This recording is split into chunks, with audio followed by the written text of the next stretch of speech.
రాష్ట్రం ఇంత ఇబ్బందుల్లో ఉన్నా.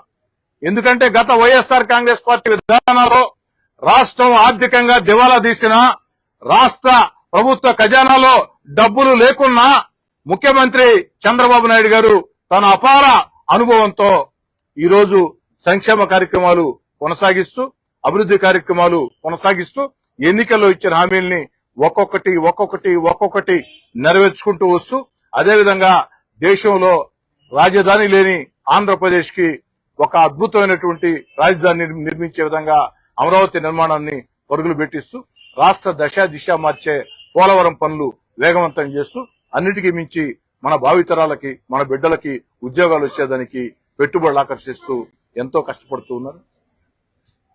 పూర్తిగా దివాలా తీసిన ఆంధ్రప్రదేశ్ ని గత వైఎస్ఆర్ కాంగ్రెస్ పార్టీ ప్రభుత్వ విధానాలతో ఆంధ్రప్రదేశ్ ఆర్థికంగా దివాలా తీసిన, తన అపార రాజకీయ అనుభవంతో, తన బ్రాండ్ ఇమేజ్ తో అభివృద్ధి కాముకుడిగా, సంక్షేమ సారథిగా, భవిష్యత్ ఒక మంచి దిక్సూచిలాగా చంద్రబాబు నాయుడు గారు ముందుకు సాగుతూ ఉన్నారు.